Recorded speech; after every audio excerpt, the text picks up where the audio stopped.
one. Let's go. Finish him off. If you can't do it, then maybe you...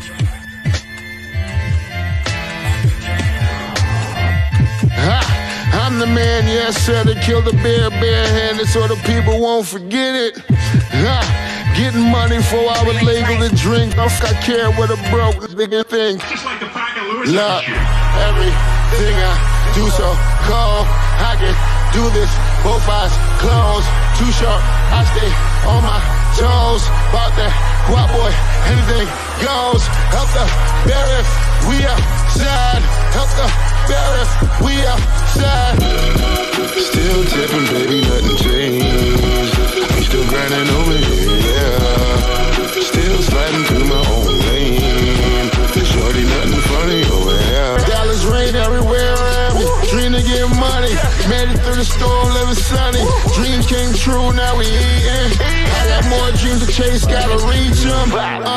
Trying to put a team together like the Hunger Games. Everybody grinding because we all came from hunger pain. That's right. You best believe it. Oh, we here. Late Ill Kid at OneYoungsta, hold it down, bring that StreetGeek and NERDSoul.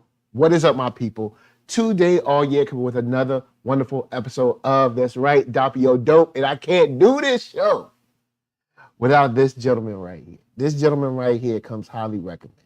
All right. This man was not only there at the Battle of Yavin. All right. This man was not only there when they defeated Biosyn. All right. This man was not only there when they shut down Skynet. This man was also there to make sure that you and me. Oh, what? What's up? Wait, am I Miles Dyson? Are you calling me Miles Dyson? Oh man. I'm just saying, this man right here is also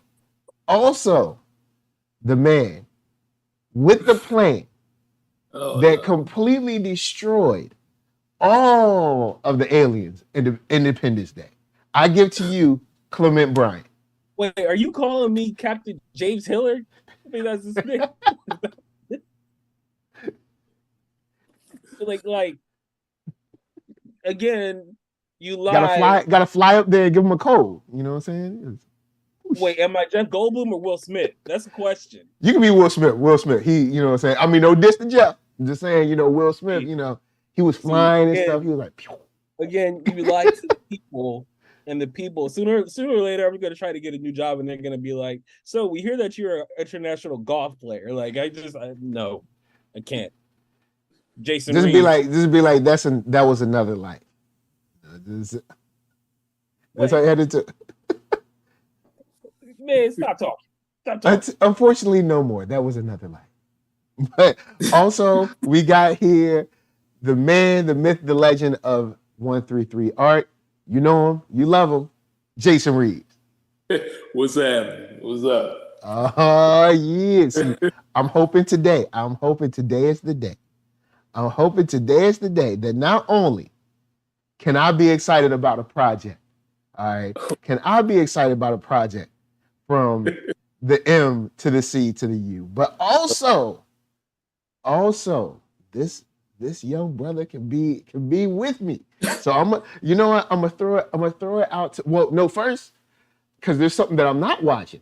I want Clement to put me down on the info. I heard there was a Man Without Fear that came through. You know what I'm saying? There's a little MCU show, and there's a brother, you know what I'm saying? He had a mask on, little horns on it. He had to do a flip.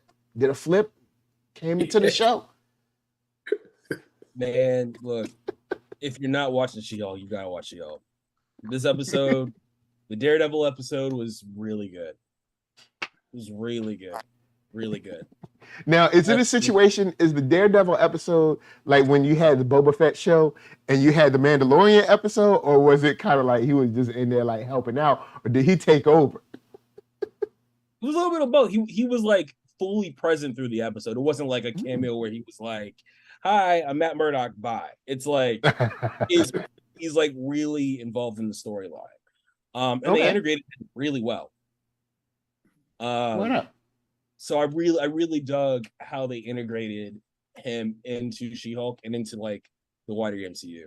You know, I'm still a little lukewarm on the costume because, you know, I'm a purist with the costume, but, you know, I I'll get there with the costume probably one day, but I just really like how there was a hallway scene. Oh, So like it's pretty good. now the hallway scene. Did the hallway scene? Did it stand up to Netflix standards? Yes, I said it. Netflix standards. All right. Did it stand up to Netflix standards? Did it stand up to Gully Daredevil? This is the Daredevil who all he had was like a do-rag and a tight black shirt. All right. Did it stand up to that Daredevil? You know what I'm saying?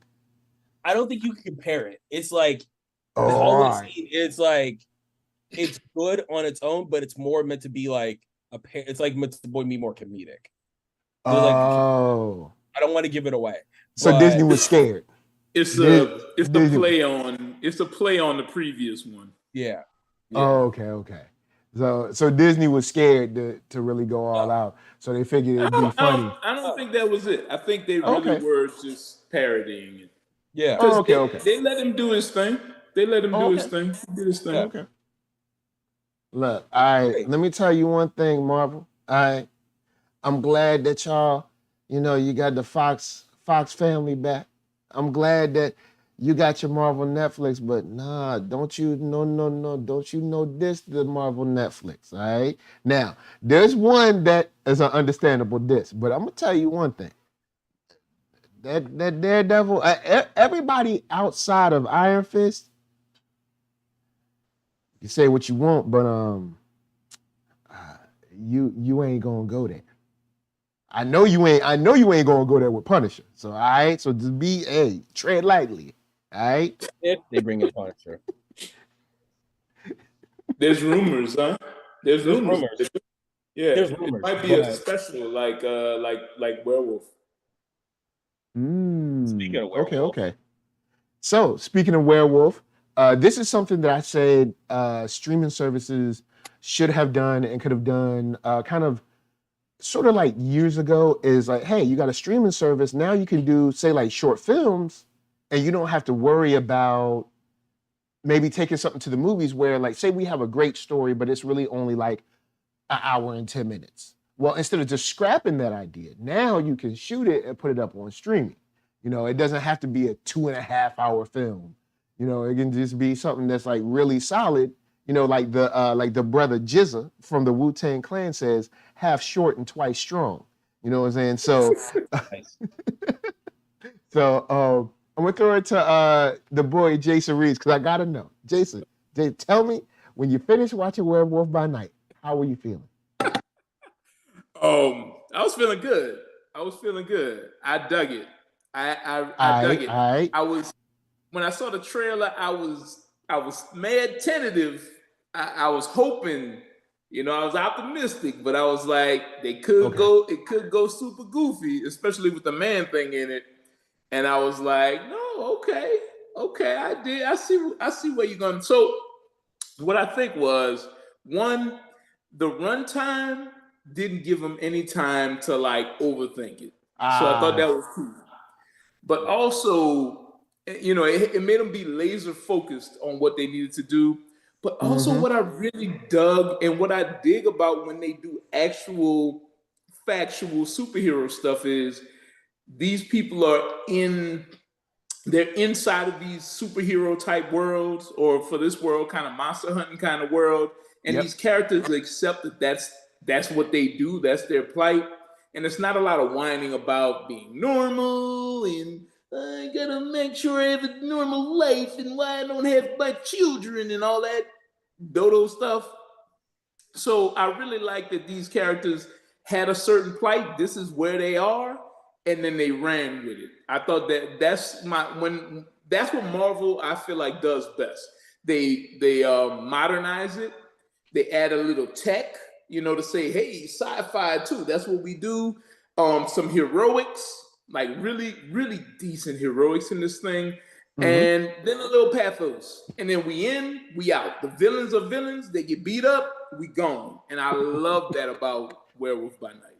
I think I will say one thing. When I saw the trailer, I was like, that's how you're going to get around the blood, huh? That's the first thing I thought. I was like, smart one. Smart. I was like, smart. I was like, you know what? I'm not mad at, say, if you wanted to do Marvel Knights and they were in black and white. I wouldn't be against that. So here's my thing about that, right? I think it's brilliant.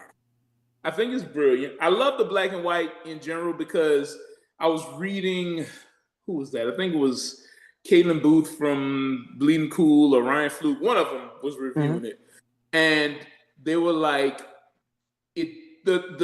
because it was shot in black and white, a lot of things that are shot in black and white is sort of like a peripheral, kind of like, oh yeah, let's make it black and white. It's shot in color, but let's turn to black and white because we're being quirky or whatever.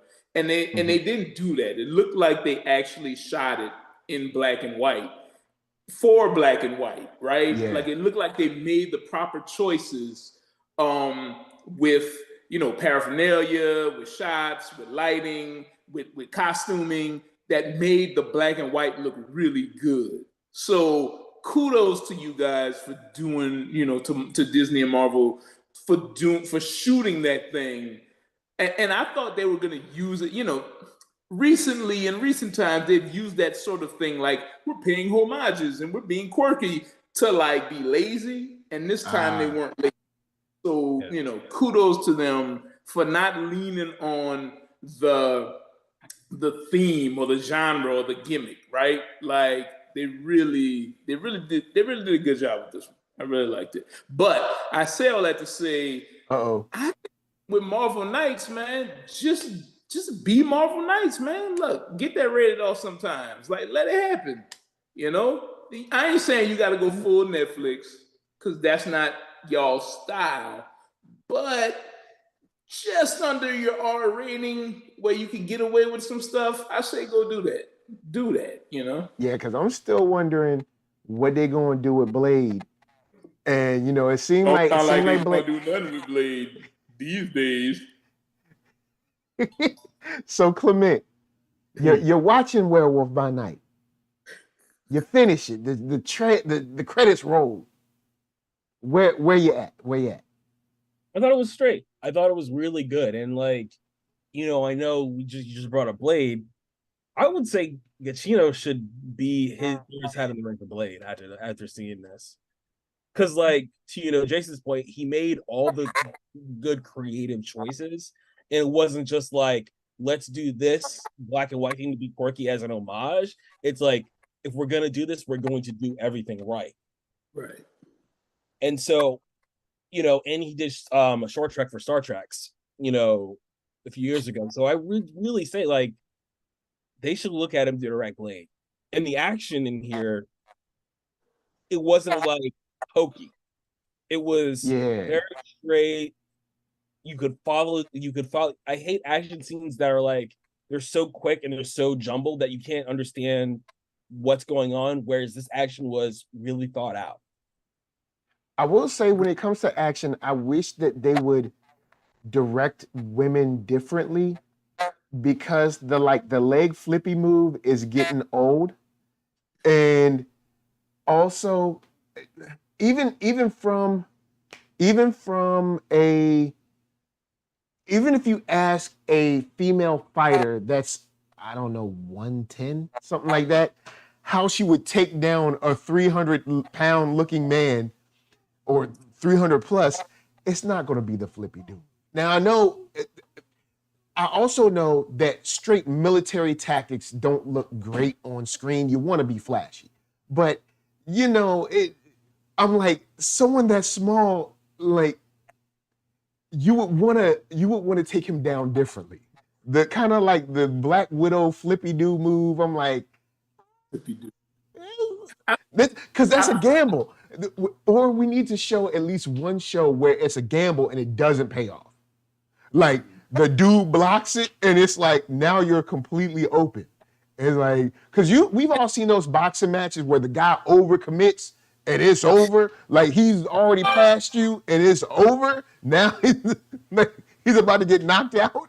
Like, I feel like too, a couple things. So every fighter doesn't use every move or every technique or every kind of martial art.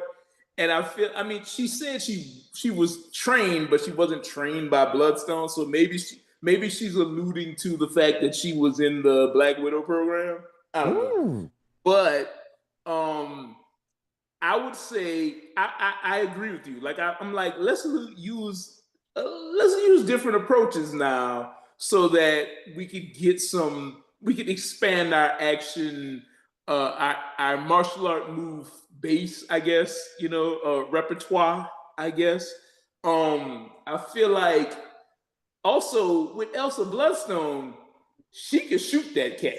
You know what I'm saying? Like, you ain't gotta take him down, because Elsa Bloodstone, at least from I haven't read a lot of Elsa Bloodstone, but I have read her in what was the book? Warren Ellis and Stuart Immonen. Spectrum was in it. Robot Man was in it. What was that book called? I forget what the book is called. It's sort of like the Ultimates a little bit, but Elsa Bloodstone, Robot Man, Captain Marvel, Black Captain Marvel, Boom Boom from the New Mutants. I forget the book's name. I'm spacing on it. I'm gonna look it up on my phone. But anyway, in that book, Elsa Bloodstone will shoot you with a shotgun. She ain't tripping. Like, you know what I'm saying? So I feel like that is what they could have done. It could have been an Indiana Jones thing, right? Like, that kind of thing. But I mean, it didn't bother me, but I did see that and I was like, yo, I don't know why. At first I thought it was cool, but now that it's like the go-to move for any fighter that's a woman, now I'm like, bruh, like, I mean, yeah, but I mean, were they all trained by the same person, or how would they have the opening to go for this? Or like, I'm like, you got a lot of explaining to do for this move when you're like some kind of train. Next Wave, that's the book. Next Wave. I can't believe it's one of my favorite books, but I spaced on the titles. Next Wave, that's what I'm saying. Elsa Bloodstone and Next Wave, she getting dudes. She ain't tripping. I will say, as I was watching it, I continued saying like, wow, this isn't Marvel. This isn't like the Marvel way, in a good way. Like, I mean, yeah, it has its Marvel stuff, but this is different enough to not be, and not to say that I'm, I'm on the, Marvel hate train. Like, I mean, I already got the Black Panther ticket. I got both my black tickets. All right, I got Black Adam and Black Panther. All right. Now, I hope, look, don't y'all disappoint me. Don't get me in the theater, all right? Because Zack Snyder already owe me money, so don't y'all owe me money too. But see, stop playing with Zack Snyder. Stop playing. I let you slide last time. Like, I let you slide. But I just kept thinking like, yo, this isn't Marvel, but this is a good thing. Maybe this is an idea on things to come with, like, say, more Marvel Knights characters where we can be shorter in runtime, but we can be a little more stern. It didn't seem like they were looking for the joke in this thing. And I got love for y'all, Marvel, but y'all be looking for the joke. Like, y'all y'all be looking for the joke. Y'all be like, all right, well, we just wrote a serious scene, so is there a pratfall we can throw in here? And it's not like it wasn't funny though. It had funny moments, but they felt more organic than say a Thor movie. Well, and these ones is like, you wouldn't expect like Ted, his name to be Ted, and like that was cool. And then her reaction, she's like, she's scared, and then she's like, Ted. He's like, oh, what up? Hey, what's going on? Like, like stuff like that is inherently funny without trying to be funny. Yeah, and then his real name is Ted though, right? Like, that's Man Thing's like real name, right? Wasn't he a dude? He was like, yeah. And Man Thing, I'm not really familiar that much with Man Thing, but he also looked great. Like, he looked great. Yeah. And I was like, oh, because at first when you see him through the little brush when the werewolf goes to talk to him, I'm like, what is that? Like, because it didn't, when it was close on his face, it didn't look. When you see the whole body, it's like, oh, I was like, in the trailer, he looked like Trash Heap from Fraggle Rock. But I'm glad to say, yeah, they fixed it up. He looked really good. Yeah. And the black and white helped the look. I feel like it helped the CG when he was running, and like I feel like they did a great job, man. Like they made some good choices. I'm not even a Man-Thing fan, right? But like Man-Thing burning people with his touch, that was perfect. Great on screen. Because it's very now, of course, I don't know Man-Thing.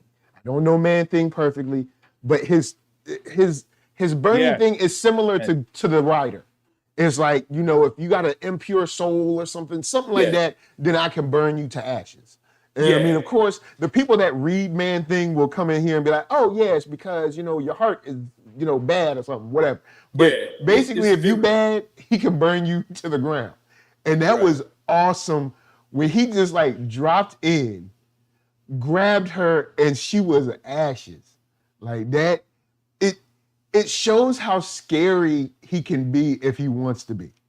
But of course, you know, I'll give it to you. Like, I like Swamp Thing more just because, you know, the green. I like hearing the term the green, which was a great show that Warner Brothers got rid of. But I mean, you know, they don't know what they're doing over there. I always felt like Swamp Thing is they're very similar characters, but Swamp Thing is more focused. Yeah. Like I feel like they never really figured out what they wanted to do with Man-Thing. I agree with that. Yeah.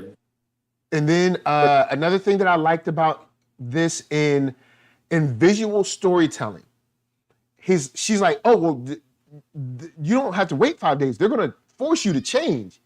He runs up to her. He's like, look, just maintain eye contact. Look at my eyes.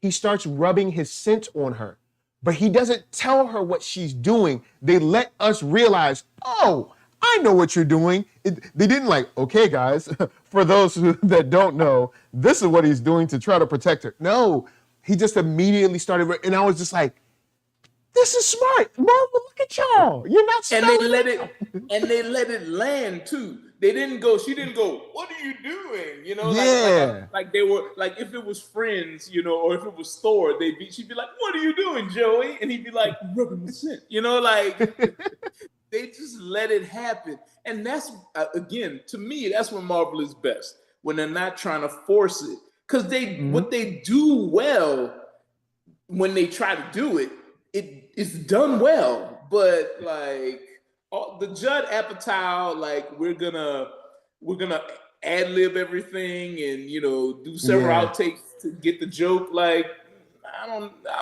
all that is getting tired. Like I thought the guy that played Jack was really good. Like I really liked that character. You know, like he's always straight. And when they I was like, Gael Garcia Bernal as Jack Russell? What? And he plays it in a very unassuming way. Yeah. Like he doesn't come in like, I'm the strongest, or like he doesn't even come in like he's scared. It's just like almost like he's invisible. He's not boisterous, he's not meek, he's just kind of like there in a blink and you'll miss him kind of way. Because of course he's like, all right, look, man, you always get in trouble. I'm here to help you. And my thing is, how you get caught? He act like he's done this numerous times. What are you doing, man? Stay hidden. Man-Thing just be chilling, you know, walking around. Somebody offer him a slice of pizza, he go with him. You know, how you doing? I love the way he played Jack. I like his unassuming-ness. He was on a mission. Clearly, he was on a mission. He had the suit on. He had the face paint, you know, to honor his people or whoever he was masquerading as his people. And he came in there. He played it so cool at first, like, and then when you get him in the tomb with Elsa, you start to get a sense of who his character really is, and he's just trying to save his family. You know, monsters saving monsters. And I thought that was really like the way he was like, are you all right? Can I help you? And she you know, she don't trust him because she's Elsa Bloodstone and her family is trash. But Like the but way, her family is full of great lovers. But it's I was so like, cool. that's weird. It was a really good take on the nice guy character, but in a way that wasn't, again, forced. He's a nice guy, but he can turn it on. When it was serious, when they were about to make him into the thing, and he was like, "Yo, I'm sorry. I got to try to figure it out," but I thought that was great. Yeah. Like he even made that statement before he turned, like, "Hey, look, I tried to tell y'all." like, I mean, it's very similar to the Hulk in a way, where it's like, "Hey, look, when he comes, I have limited control. When he rolls through, I don't know how much, how much I'll be able to stop him." But shouts out to Jenna James says, Michael G should have directed Doctor Strange 2 and Blade, and if Feige smart, have him do Doctor Strange 3. Now, I'll say this. I'm not against Doctor Strange 2. I actually had fun in the theater. I had fun watching it. Now, I mean, I know varying degrees, but I like Sam Raimi. So when I saw Doctor Strange 2, I was like, all right. Now, at the same time, I know bringing Evil Dead or Ash versus Evil Dead into Marvel is weird. I will say it is a little bit of a contrast, but I'm not against Doctor Strange 2. But this guy, I definitely, if he's interested, I'd definitely be like, yo, man, look, we got some more supernatural people. You know what I'm saying? Like what you thinking? What you got going on for the next, say, 10 years? All right, please, yeah. I would be with it throwing him on Blade. He did a great job on this. After I saw the final cut of this, I'd be like, Blade. I'd call old boy for Agents of S.H.I.E.L.D. for a Ghost Rider. I'd be like, look, let's roll. You don't like Robbie Reyes? You don't like? Oh no! Don't call that. We'll call that. Call those people. Why don't you like that version of Ghost Rider? I didn't like that entire show. Yeah. Nothing. Yeah. That was like the Ghost Rider season was like the best season. That was like the LED and Ghost Rider. We'll have to talk about that later. I don't have the energy to get into that yet. But I'd say, sans Jason, I'd say call him up. Call him up. They already have a writer. Don't they have a black woman writer on Blade already? Could you let the sister write, please? Let's go. Okay. Let her write. Oh no, not the writer. Sorry, Ghost Rider. I mean the writer. Oh, Ghost Rider. Yeah. Sorry. Got you. Sorry. So the guy that played Robbie Reyes, him. Gabriel Luna, Mark Luna, George Luna, something like that. Yeah. Oh, I have no. I'm naming his whole family. Like George is my cousin. I don't care. I don't care then. Yeah, whatever. If y'all want to do that, fine. That's great. Mark and George are his close cousins. Don't confuse them. But yeah, Gabriel Luna as Ghost Rider, Robbie Reyes. I like to see that. And then if you start with him, you can show some history of like I haven't been the only writer out there. So but yeah, Blade, Robbie Reyes, I'd be like, yo, look, we got some characters that we can kind of if you're willing to roll, like. Because you made some good stuff. Might be nice. A series of special shorts about an hour long using Jack Russell and taking us through the Marvel, Marvel Nights. What do they call this? Marvel Midnight Suns. Midnight Suns. Taking us through the Midnight Suns universe. That might be dope. Yeah, because I mean, you have Jack in a kind of in a role where he's kind of guiding us already. Well, yeah. It looks like he's on the road, like the Hulk back in the day, like 70s Hulk. So that might be really cool to have him on the road, stops. Oh, there's some kind of thing I need to squash. Here's Robbie Reyes. Team up with Robbie, squash it. He go to LA, him and Man-Thing, eating from food trucks and stuff, and then they got to squash a bad guy. That might be dope. I mean, they kind of did that with Coulson with the one shots too. So it's like, so yeah, it does already kind of stand. So I'd be cool with that. Yeah, so I'd be okay with it, and I think that's a good way to like not. I think a lot of people are getting Marvel burnout right now just because there's so much with the Disney Plus shows now. And I think that would be a good way of like keeping that part going while introducing new characters. And it's like, okay, we introduced Jack Russell already, so here we go. Just throw him into the movie. There you go. Yeah. Now, that's a cool way of doing it. I actually contend that people aren't getting Marvel burnout. Phase 4 wasn't that good. It wasn't. I think Phase 4 was the perfect time to switch gears on your formula. And when you didn't, people got tired of the formula. If everything in Phase 4 was objectively above a 7, we would not be talking about this. We'd be like, yo, we in a heyday, y'all. But Phase 4 has been. I think their attempts to change formula have been lazy ass attempts, is what I think. Like, okay.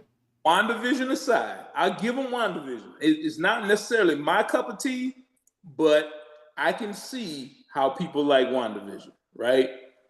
Especially since we're farther out from it, and I've seen some of the other stuff they've done. But like every Marvel was straight. Every other attempt has not been great.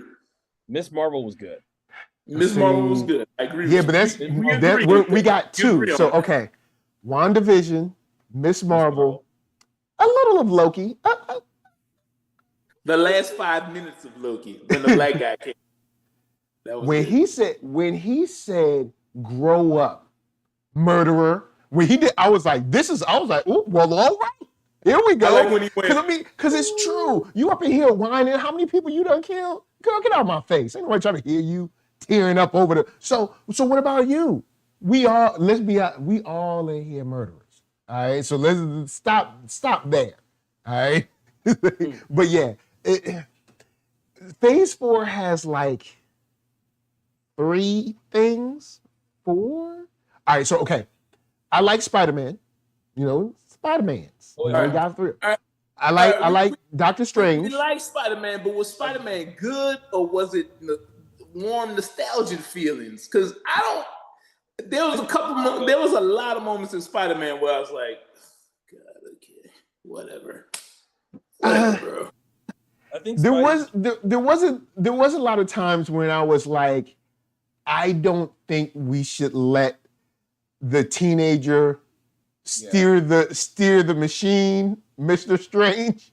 Sometimes you got to put your daddy foot down and say no. All right, this is a horrible idea. Why are we doing? And then even when he's like, "I'm going to save him," no, you're not. Pow, right back to the. Don't give this kid an opportunity to mess up. Well, to me, it doesn't make sense for Spider-Man to even want to save these guys. It's not his fault.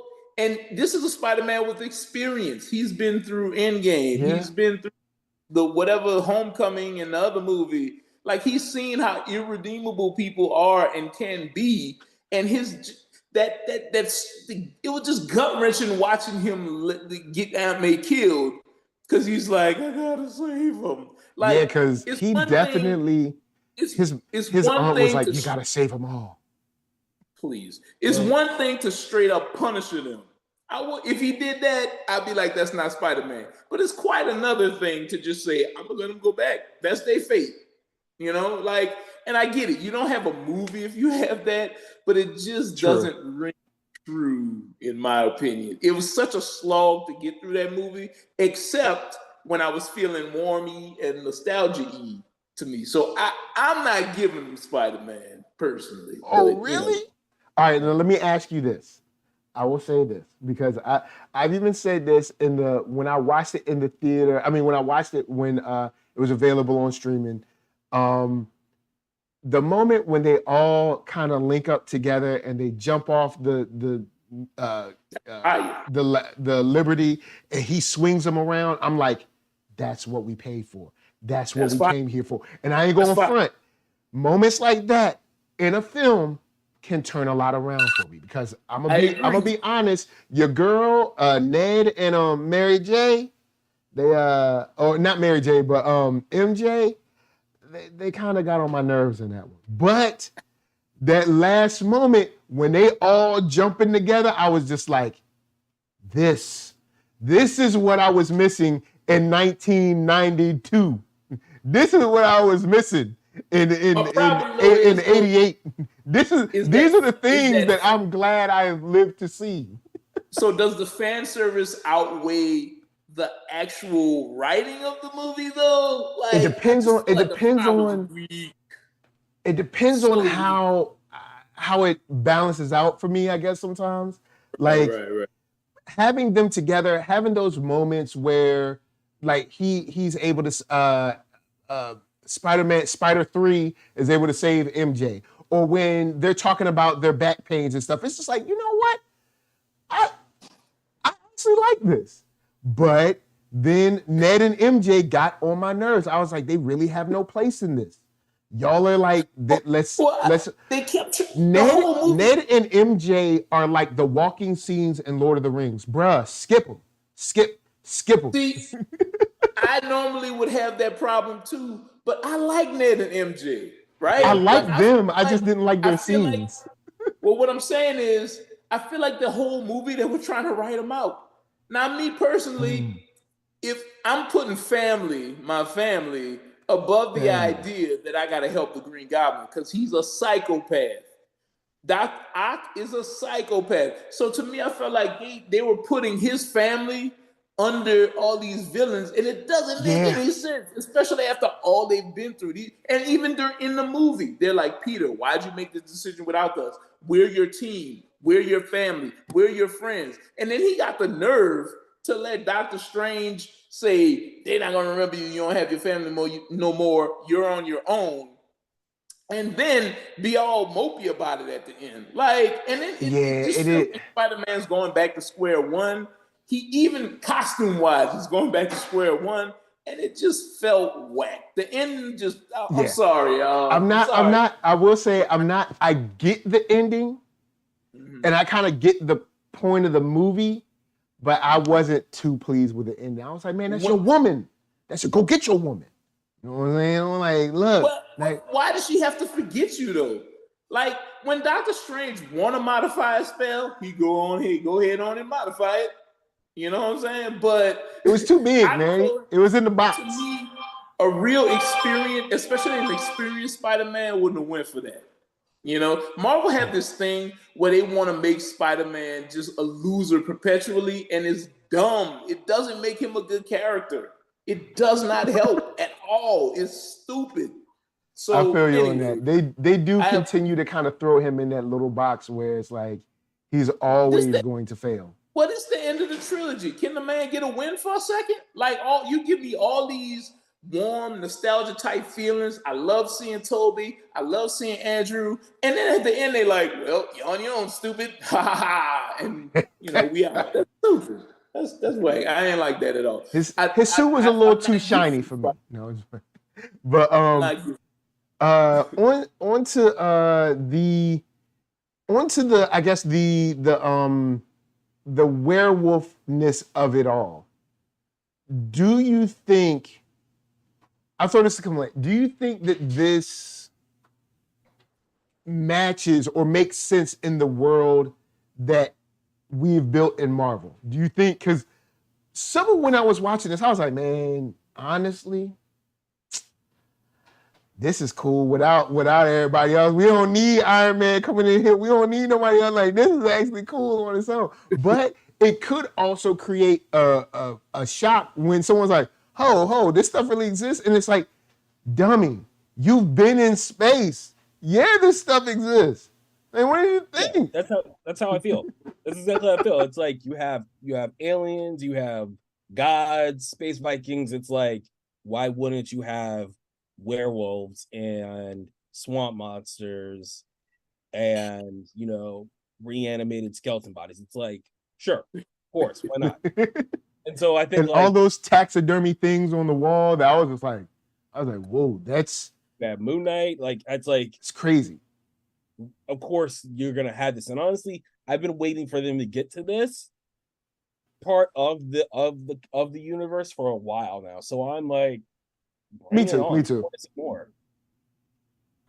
And like Blade's a part of this. Blade is a part of, maybe. Honestly, I'm not. I think Feige knows that they can't mess up Blade, which is why they are taking their time. They're not just being like, let's just do it. They are, and Mahershala knows too that they can't mess up Blade. Mahershala is not going to let Blade. I'll just say this once again, give Netflix a shout. We didn't hear these complaints when he was on Luke Cage. You know what I'm saying? We didn't hear it. I'm just saying. We didn't hear these complaints. You know what I'm saying? Come on, Marvel. Come on. You know what I'm saying? We ain't hear these complaints. Listen, you can't do a Blade movie after Wesley and put 2 lame fight scenes in it. You can't do it. You can't do it. Mahershala knows that. Like, I don't look. My whole thing with Blade is, especially if they get the right director, like Basim. Look, like I said it before. Nothing against the guy. He just didn't feel right to me. I was like, he didn't like feel right. You need someone who is like an action director to bring in Blade, who can handle like a lot of characters, a lot of action, a lot of blood. You need someone with that kind of hand. Like Giacchino hits all those points for me too. You also need, I think, in order to get past those 2 just giants of Blade 1 and Blade 2 from the 90s, you need to expand on the story of Blade. Like what I wanted to see more of was the organization that Blade and Whistler created. Like he's telling Mbushi, we're not the March of Dimes. Like we rob people. You know what I'm saying? I love that scene too. Or when he goes in to the little shop in New York and he got his homie in there with the Eye of Ra tattooed on the back of his head, and he's the guy that hooks him up with components for the serum, and he paid the dude with the bag of watches, and like I want to know how deep. Yeah, you do see a whole. They imply a whole system. They imply a framework, right? Yeah. So that I love, because it's like you got your familiars, then you got these people that's like, look, I'm not a hunter, but I can help hunters in this way, Well, and feel me now, these are all Black people for the most part that they've hinted at, right? They got the hairstyle, they got culture things going on here with this organization, and Wakanda is Black people and it's similar. You know what I'm saying? So like I'm saying, you could take that to another level and say Blade, the framework is very similar. Maybe Wakandans came in, maybe Ndjaka's dad came in and like helped Blade with some ideas. There's a lot of stuff we could do with that. Or maybe like a war dog got turned and Blade killed them. So now Wakanda's out there looking for Blade, and Blade's like, no, I didn't kill him. He was turned. I killed a vampire, a werewolf. I killed something. He's not Andrew anymore. He's dead. and then they kind of tell us why the frameworks are similar, but kind of expound on how Blade's network works, and then make it a network of the culture like Wakanda, but in America. So sort of like what my man was talking about in Black Panther 1 actually begun, and Blade, and now it works with Blade. That might be fire. I'm just saying, expound on this network Blade has, and it'll put you in a rare space to make these new Blade movies matter. Because right now, especially for me, I mean, I love Mahershala. I think he's great. I think he might be a little old, but I think he's great. But at the same time, how are you going to top what Wesley did? How can you? How can they do that? Because people, especially depending on your age, you have no idea the kind of feeling of you open up the movie and it seems like this dude going out, these girls are kind of pulling him along on this like night clubbing. And when those faucets turned on and it was blood everywhere and he was in there by himself, the stress went whoosh. like, it did prey on your worst fears. You know what else though? So you remember when you were sitting in Black Panther for the first time, and we went to Wakanda, and it was like, we're home, and everybody smiled, and they flew through the shield, and they just showed you. It was like, here's Wakanda. Well, we felt like that before in that first scene in Blade, when the vampires was about to kill old boy, and Blade walked in, and they start saying, the crowd starts backing up. Right. And they like, Daywalker. All the whispers of Daywalker, and you see Blade standing there. And he look up. Oh my God. My heart, bro. I was like, yo. And then the little accents in Blade, when he goes back later when he's in the hospital, and he goes to stop the dude from I forget his name, Donald Logue in the movie. And, from kind of like reanimating or whatever. Yeah, and he bites in Bushy and runs away. And Blade goes to stop him. The cops shoot him. And Blade goes, "Is you crazy?" That was, man, I love that scene. It just ignites your blackness, man. Yes, because it was such a black moment when he was like, "Mother, especially in like a. I've heard a black man say that in real life."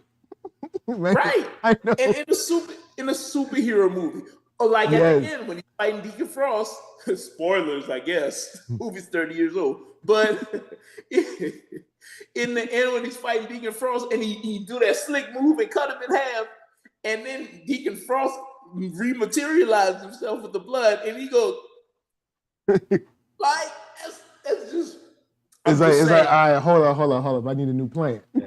These new Blade movies have to do that in order to get even close to those movies. So you gotta do some other stuff. And then you got Marvel stuff, I think. What is it in Blade 2? When you got I can't remember the dude's name, but they bringing in him. Nomak? And they look who? Jared Nomak? Yeah, Nomak. They're bringing Nomak into the back room for the blood test. And you're like, oh, snap, man, the vampire's going to get another one. Yeah, well, he's just going to be the first kill of the night. No. You're trapped in here with me. Yo, that scene changes everything because you're like, oh, hold up. There's something that eats vampires? You're like, hold on. The food pyramid changed? The line is so fire too. Like I've been watching Blade all week, by the way, so I'm here with it. But the line vampires, I hate vampires. Like that's just so crazy. Like there's something more than vampires in this piece. And Blade, they have to hire Blade to do it. Come on, man. Like when imagine your prey has to come to you to beg for help. That's how. It's just a good premise. The thing is, like, Marvel kind of isn't set up to do things, and people can say what they want. Oh, it's X-Men, blah blah blah. No. Blade started. It's been recorded by numerous executive producers. Blade was the test bed. Blade is what, like, oh, cool, this makes money. That's why Marvel didn't want to put their good name on the Blade movie at first. So that's why I give Wesley that credit forever. Wesley did this. Man. Amin Ra created the Blade as we know it. And I don't want to hear nothing about no taxes, especially for people that ain't saying nothing for about welfare money in Alabama. So shut up. Trump don't pay no taxes right now. He ain't never went to jail for it. Thank you. So it when you look at Blade, even the final scene with Nomak, when it's like, yo, this is a real knockdown, drag out fight. Even when you can kind of understand Nomak's beef. Like, okay, well, actually, this is a family beef, Blade. You can kind of step out now, but see, the thing is, Blade's already got in so deep, it's kind of like, well, I guess I gotta fight you now. You know what I'm saying? Because now you done disrespected me a couple times. You know what I'm saying? Remember the sewer? All right, I'm coming back for my title. So it's like, so those kind of moments, like he literally jumps off the turnbuckle on Blade. He kind of climbs up, and it's that kind of action. Marvel is going to have a problem. That's why when they announced it, I'm like, I don't know if you want to go there. Like the bloodiness of Blade 1 and 2. Now, of course, y'all tried to steal it from him in Blade 3, so I'm not going to count that. His vision was 1 and 2. So, but in 1 and 2, the amount of blood, the amount of gore, the amount of cursing, you got a lot to live up to. And I don't know if Marvel has the fortitude to do that. I don't know. There are ways you can do. There are ways you can get over that with clever writing. The problem is they've been so focused on making jokes for the past, 5-6 years that they done lost that. Like Werewolf by Night was like one of the ones. So I agree with Clement. They might want to throw this to that cat. Yeah. But like. It can't be a jokey thing. And Mahershala doesn't strike me as a joke actor. Like, I'm not saying he can't be funny. Yeah. But you gotta come a little stronger with Blade. Blade ain't Thor. Yeah, because because Blade, there's jokes in there, but it's different. Like there's Whistler gives Blade the flashlight. And he's like, it's kind of heavy. He's like, but you're so big. Like, I didn't think it mattered. There's one part where, but it's funny, but it's not in a boom kind of way. Right. And I'm not against bathos. I'm not against jokes. I just think they need to. It's not the plot of the movie. The plot of Thor is jokes. The plot of Blood and Thunder is jokes. Is what? And people keep telling me about. I keep hearing, Korg is the narrator, so that's why it's so stupid. I'm like, but it's still stupid though. It shouldn't be stupid. But anyway, I'm not here to talk about Thor.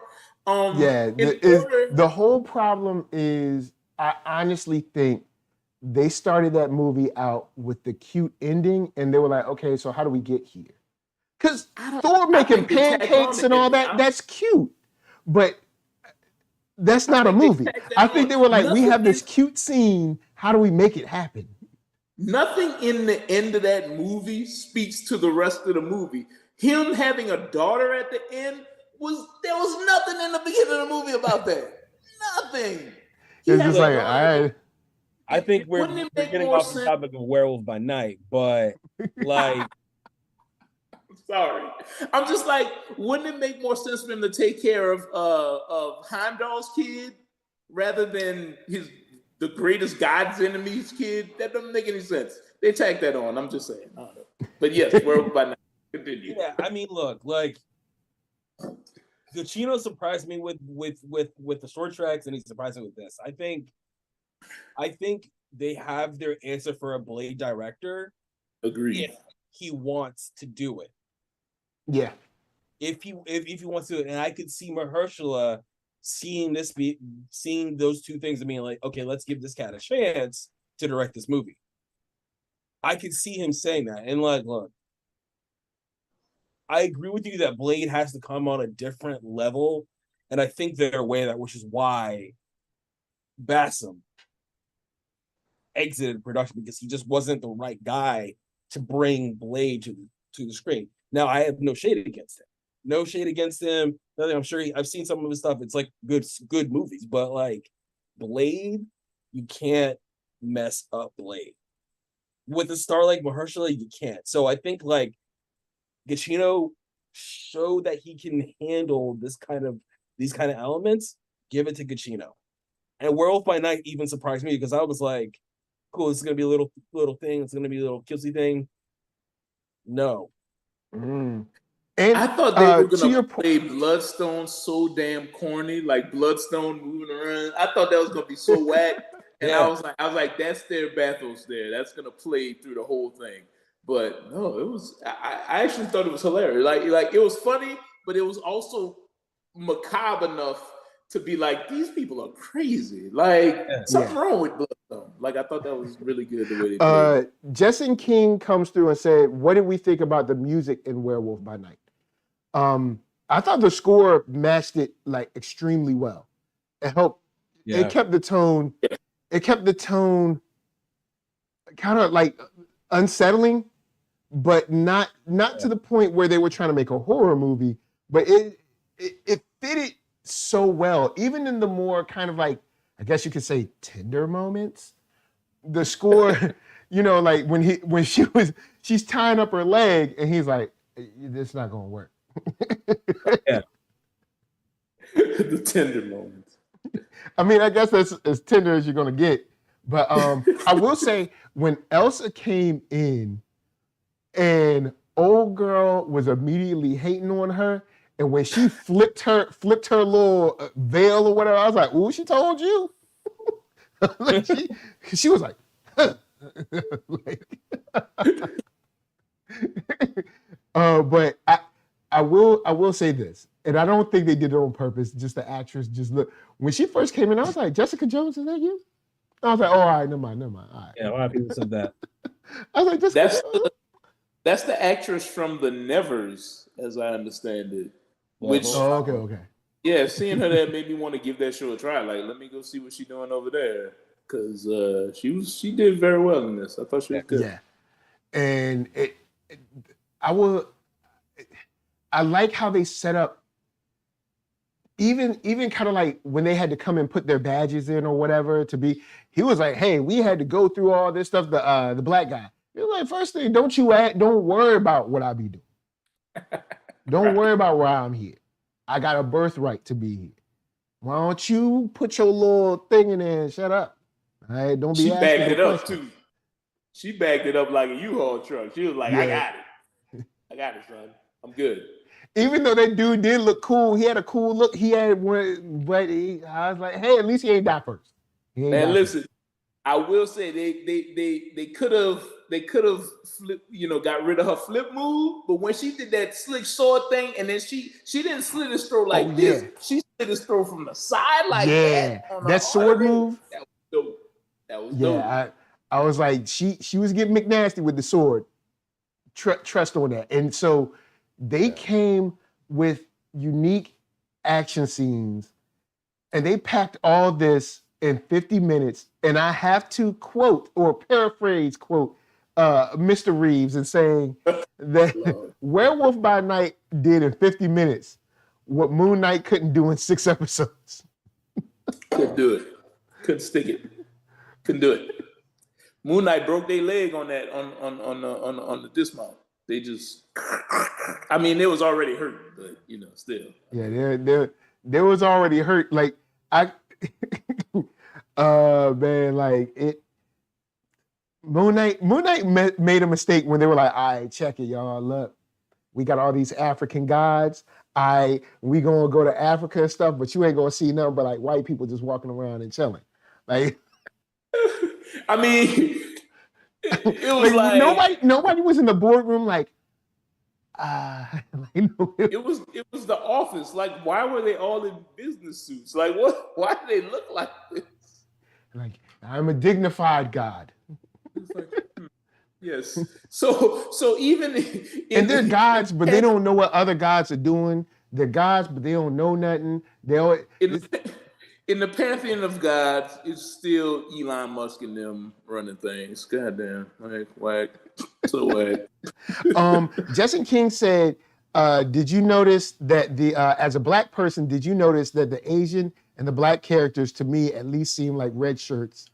To me, that's the only negative. It felt like the minorities were there as a foil for the magical white women." You know what? I don't know. I will say this. When I saw them, I knew they were dead. So I guess there's your point. When I saw them, I was like, "Oh, they gone." They go. Thank you for coming. but you did. We knew the brother was gone. The Asian might have made it, but we knew at least the brother was definitely gone. And the Asian dude, yeah, he took an L too. So we knew. I actually thought the mean mama or stepmama or whoever I thought she was gonna make it out, but Man Thing made sure of that. It's an eternal ding for that, obviously. Eternal ding. But I don't necessarily blame Werewolf by Night. That's a Marvel thing. Cha-ching. Yeah, that's a Disney thing. Cha-ching. Yeah, that's a Hollywood you know what thing. you're getting when you're going into that.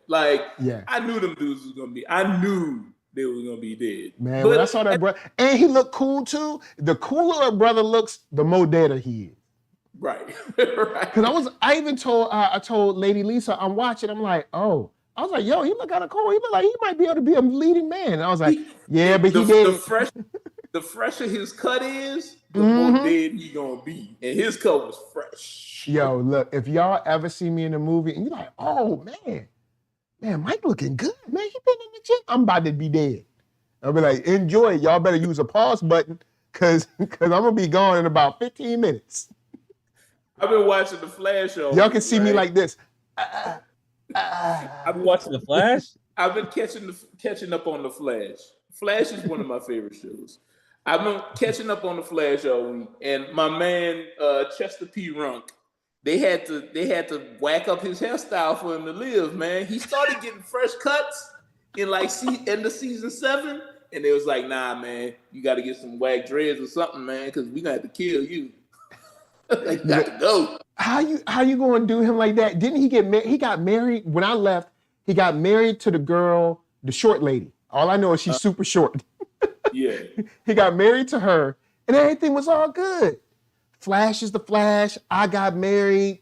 Iris is happy. Joe? Yeah, on the show. Joe? Yeah, Joe. No, sorry. There's another character, Chester P. Runk. He's called in the comics. He's called Chunk, I think.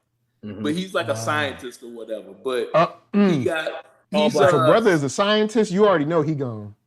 He's Cisco's stand-in because Cisco left the show, but he's still on the show now. Don't get me wrong, he's on the show. I'm just saying they had to whack up his hairstyle because he had the same hairstyle as the brother in Werewolf, but it was like, you got dreads. He got dreads here. He showed up to set one day and they were like, "We've gotten this new line of wigs for Tyler Perry. We want to know if we're going to have you try a couple of them on." There's an episode where they give him a Tyler Perry wig. It's like they go to the future and he got like a straight TP Game of Thrones wig. Yo, it's black. It's not white. But it's Game of Thrones all day long. Man, them Tyler Perry wigs be like there's real wigs that you can buy. Like they don't have to look like this. Like I don't know. but with that said, I agree, Jess. Hire one black stylist and pay her some money. She will get everybody in the cast. They ain't got but 2 black people anyway. She gonna get them right. Just do that.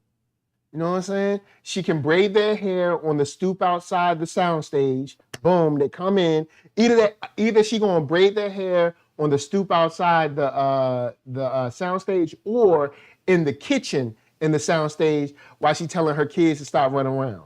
All right. Look, I mean, I'm playing, but I know what I'm talking about. I've been there. All right, kitchen hair exists. You be as mad as you want, but it's real. All right, kitchen hair be some of the best hair too. You be like, oh snap, she ready for Easter Sunday, right there in the kitchen. Man.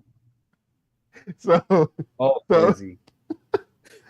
All that to say, yes, this is a black show. All right,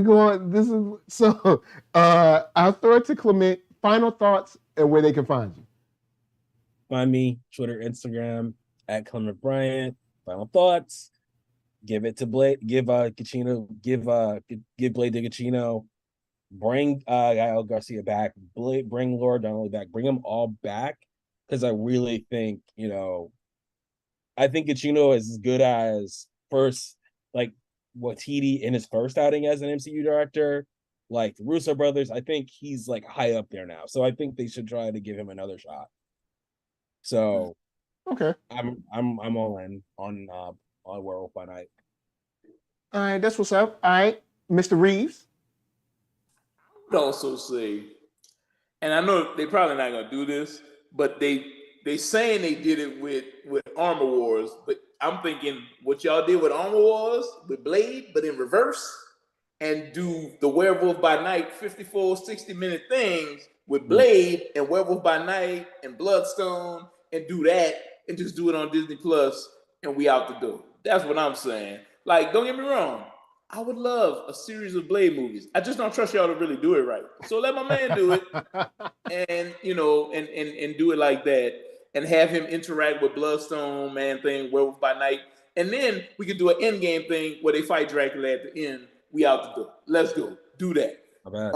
But as far as Werewolf by Night, good job. Good job, guys. All right, word up. Now, ZSB Lou says this was far beyond a masterpiece, but I will also add on to this. This is the first, maybe second Phase 4 thing that I immediately wanted to watch again. Yeah. I think replay value matters. How many times do you want to watch this again? And I actually want to watch this again. Give y'all props. I love supernatural action, so this was right up my alley. The music work, the black and white. Actually, when they went to the color, I was like, you know, we don't need this. I got the whole kind of like the Judy Garland thing and all that, and kind of going into Technicolor. But I was like, you know what? I kind of like it. You know, let's keep it black and white in here. I actually like it. Let's stay dark and gritty and grimy. I like it. So I dug the film. I like the sets. Like when you walk in and you see kind of how grand the set is. And I don't know, shouts out to whoever in set design was making those little like taxidermy, because they all look nasty and like just, yeah. And I'm a person, I can watch a horror movie, but I don't know if I can stare into like that face for hours as I'm working on it. Props to y'all. I don't know if I can stare into the face of evil for hours. But they all look awesome. They all look great. Yo, action sequences was on point, and nice short, in and out, no filler. Marvel, you know what? You squeaked out another good one before Phase 4 ended. You only got one more. You got one more, and look, Marvel, look, this can make or break you. I'm just letting you know. I don't know. This one can make or break you. Marvel had a good week this week. An actual superhero style episode of She-Hulk. Thanks, Marvel. And Werewolf by Night. Good job. You know, I can't recommend the other 7 episodes of She-Hulk, but I will recommend episode 8. Good job, guys.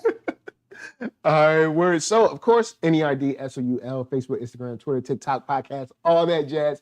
Like, comment, subscribe, share, help a brother out.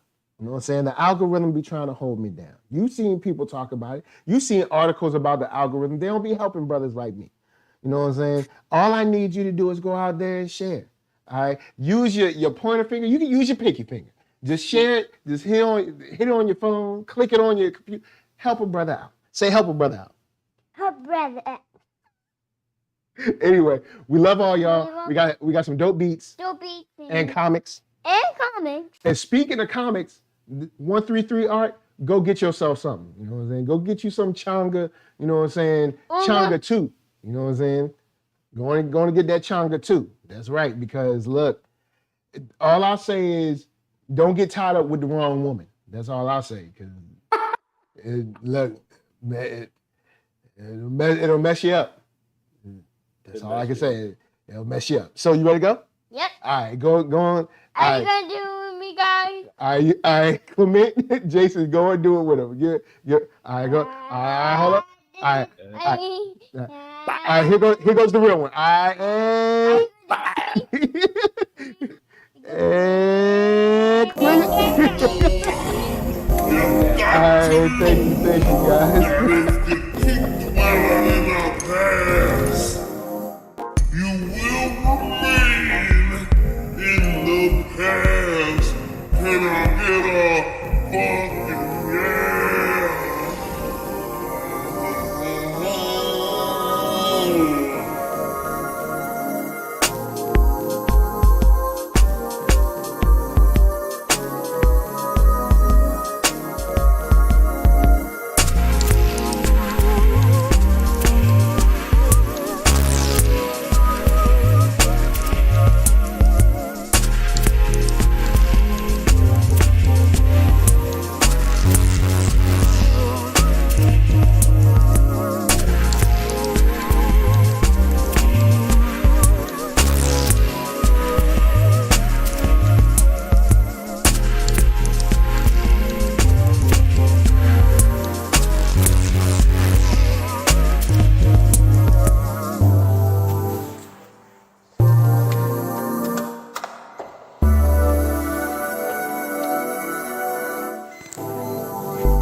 Good day, gentlemen. This is a pre-recorded briefing made prior to your departure, in which, for security reasons of the highest importance, has been known on board during the mission. Now that you are in Jupiter's space, and the entire crew is revived, it can be told you. 18 months ago, the first evidence of intelligent life off the Earth was discovered. It was buried 40 feet below the lunar surface, near the crater Patron. Except for a single, very powerful radio emission aimed at Jupiter, the 4-million-year-old black monolith has remained completely inert. Its origin and purpose still a total mystery.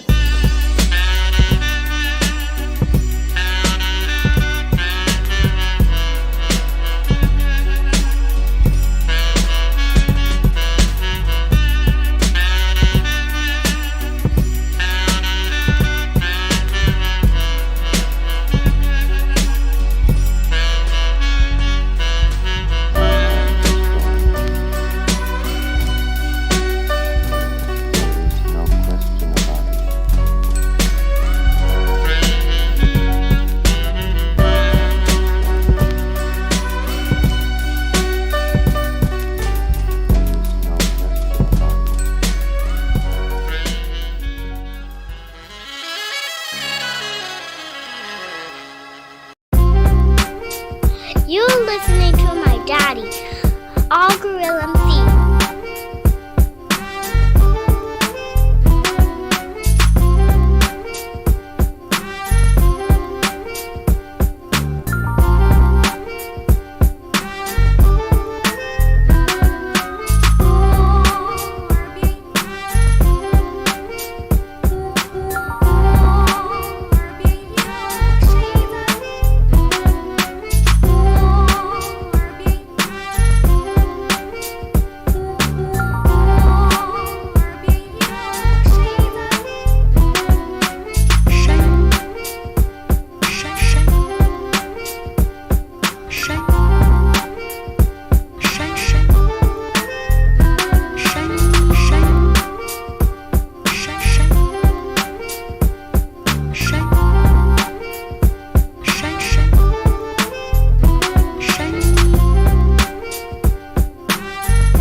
Finish him off.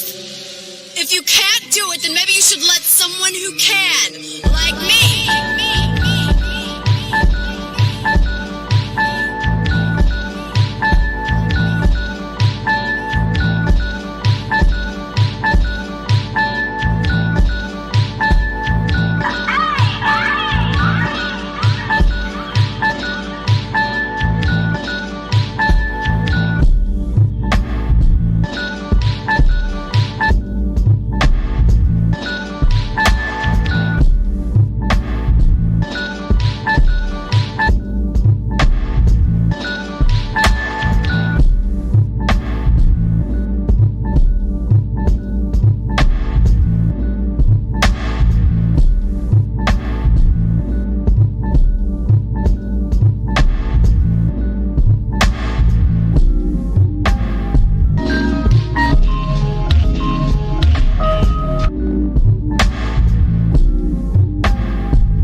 I'm the man, yes, sir, that killed the bear barehanded so the people won't forget it. Getting money for our legal to drink. I care what a broke nigga think. Just like the Pack and Lewis. Look, everything I do so cold. I can do this, both eyes closed. Too short, I stay on my toes. About that guap boy, anything goes. Help the bearers, we outside. Help the bearers, we outside. Still tipping, baby, nothing changed. I'm still grinding over here, yeah. Still sliding through my own lane. Shorty, nothing funny over here. Dollars rain everywhere around me. Dream to get money. Made it through the storm, living sunny. Dreams came true, now we eating. I got more dreams to chase, gotta reach them. Trying to put a team together like the Hunger Games. Everybody grinding cause we all came from hunger.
Good day, gentlemen.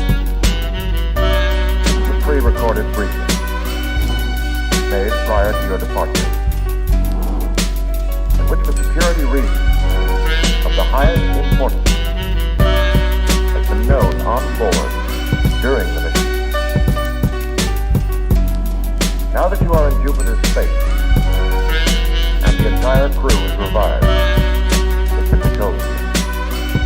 18 months ago, the first evidence of intelligent life off the Earth was discovered. It was buried 40 feet below the lunar surface, near the crater Patron. Except for a single, very powerful radio emission aimed at Jupiter, the 4-million-year-old black monolith has remained completely inert. Its origin and purpose still a total mystery.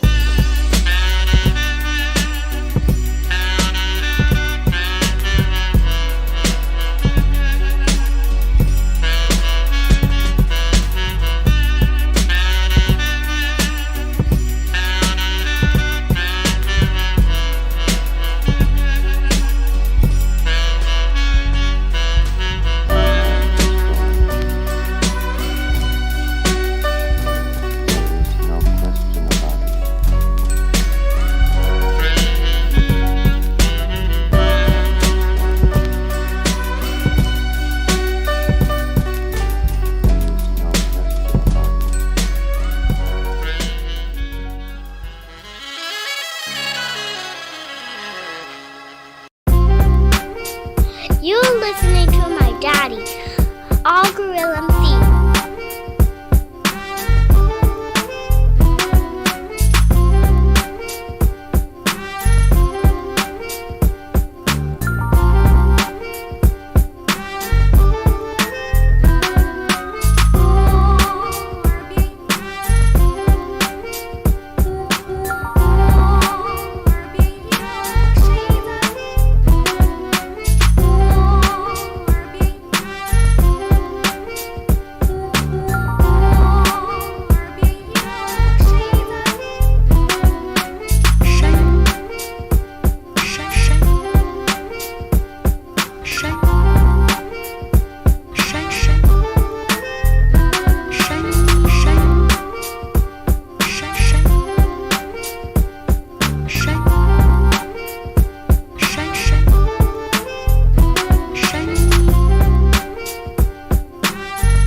Come on, let's go. Finish him off.